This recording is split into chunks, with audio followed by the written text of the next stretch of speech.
এই বাবা তুমি নাম্বার নিয়ে যাও আমাদের, হ্যাঁ কাটতে আনতে মনে নাই, এই মনে করেন আমি বন্ধু বন্ধু বললো তো। আসসালামু আলাইকুম এভরিওয়ান। আজকে আমরা হোয়াটসঅ্যাপে মেসেঞ্জারে একজনের কথা বলছি, তো উনি মেরিন ইঞ্জিনিয়ার। ইনশাল্লাহ আজকে ওনার হেয়ার কাট দিব। ভাই কি অবস্থা, কেমন আছেন? এই তো আলহামদুলিল্লাহ, আপনার কি অবস্থা, কেমন আছেন? আলহামদুলিল্লাহ ভাই। আমাদের তো মেসেঞ্জার, এই তো আপনার ভিডিওগুলো দেখলাম, দেখে খুব ইন্টারেস্টিং লাগলো, এই কারণে মূলত আপনার নক দিলাম। যে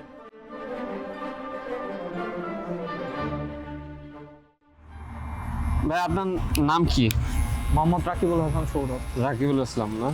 আমি কিন্তু মানে যারই ফ্রেন্ডলি জিজ্ঞাসা। আচ্ছা আচ্ছা, ঠিক আছে, কোনো সমস্যা নেই, যেটাই ইচ্ছা।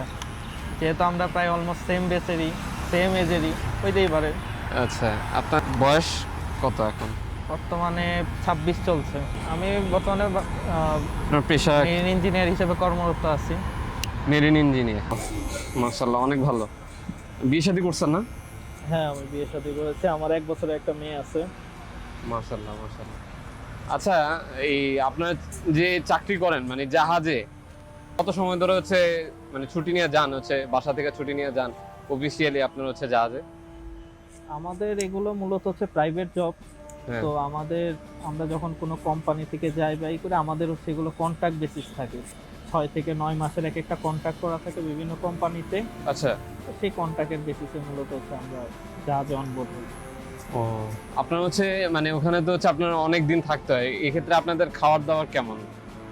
খাবার দাবার বলতে পুরোটাই তো আমাদের এগুলো কোম্পানি থেকে ম্যানেজ করা থাকে। দেখা গেছে আমাদের জাহাজে 1 মাস, 1.5 মাস, 2 মাসের জন্য খাবার স্টোর করা থাকে। এটা মানে খাবারগুলো কিরকম যে আপনার স্টক করা থাকে?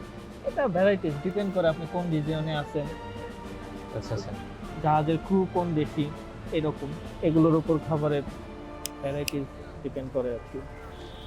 সমুদ্রের ওইরকম মজার ঘটনা বলতে, আমরা যখন অনবোর্ড থাকি আমরা প্রত্যেকটা টাইম এনজয় করার চেষ্টা করি।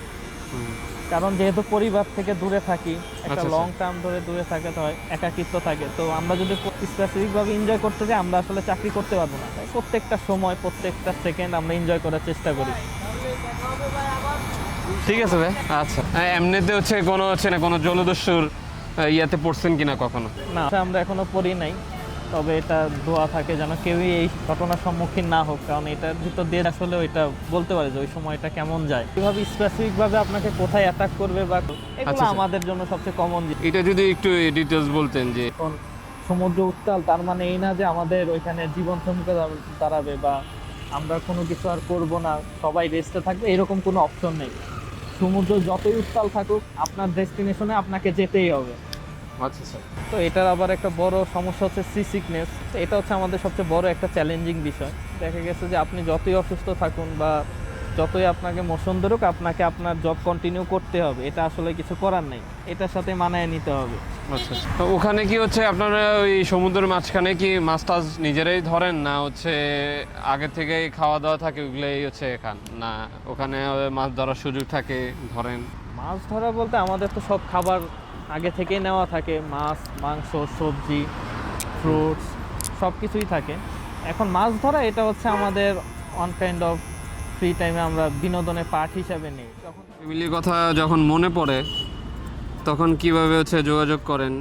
একটা সময় ছিল যখন আমরা যখন সেল করতাম ডিপ সিতে, আমাদের ফ্যামিলির সাথে কন্ট্যাক্ট থাকতো না। দেখা গেছে আমাদের কোনো পোর্টের ডেস্টিনেশন থাকে 1 মাস, 1.5 মাস, কোনো পোর্টের ডেস্টিনেশন থাকে 10 দিন, 3 দিন, 7, বিভিন্ন রকম আর কি।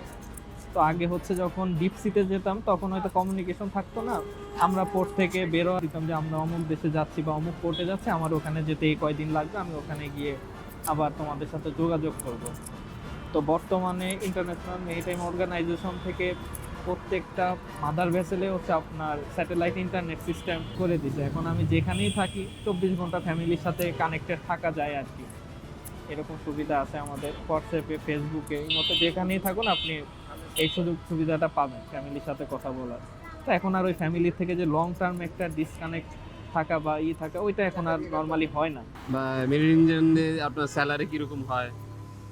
স্যালারি বলতে আসলে আমাদের এক এক র্যাঙ্কের এক এক রকম স্যালারি থাকে। তো দেখা গেছে যে একটা ক্যাডেটের স্যালারি নর্মালি $300-400 থেকে শুরু হয়। একটা থার্ড অফিসারের স্যালারি $1800 থেকে $3300 পর্যন্ত হইতে পারে। একজন সেকেন্ড অফিসারের স্যালারি বেসিক্যালি দেখা যায় $3200 থেকে $4500 পর্যন্ত হয়। তো এরকম এক এক রকম স্যালারি ভ্যারি করে, এটা কোম্পানি ওয়াইজ করে। তো আপনি ঢুকছেন মেরিন ইঞ্জিনিয়ার, তো এই জবটা কেন ঢুকলেন, মানে এইটাই কেন চুজ করলেন? ভেবে দেখলাম যে বাংলাদেশের এমন কোনো জব নাই যেটার পারপাসে আপনি পুরো বিশ্ব ঘুরে দেখতে পারবেন। এই জবটাই আপনাকে একমাত্র ওই রকম ফ্যাসিলিটিস দেবে যে জবের পাশাপাশি বিভিন্ন দেশ, বিভিন্ন কালচার আপনি এক্সপ্লোর করতে পারছেন, যে বাংলাদেশে আর কোনো জবে তো এটা সম্ভব না যে আপনি জবের সাথে সাথে পুরো বিশ্বটাকে এইভাবে একসাথে ঘুরে দেখতে।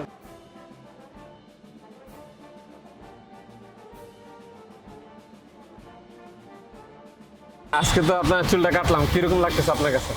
আসলে যতটা আশা করে আসছিলাম তার থেকে অনেক ভালো হয়েছে ভাই। এখন পার্সোনাল যদি রেটিং দিতে বলেন আমি 10-9.5 দিব। মাশাআল্লাহ, ইনশাআল্লাহ এইভাবে করতে থাকেন, ইনশাআল্লাহ ভালো কিছু হবে। আপনি আবারও আসবেন ইনশাল্লাহ। আপনার ভিডিও ইনশাল্লাহ আমরা নিছি, অনেক সুন্দর হয়েছে, আপনার কাজ করে অনেক ভালো লাগছে। একজন হচ্ছে শিক্ষিত মানুষের কাজ করে আলাদাই হচ্ছে একটা মজা আছে, হ্যাঁ, তার থেকে অনেক কিছু শেখা যায়। ঠিক আছে, থ্যাংক ইউ। ঠিক আছে, দেখা হবে।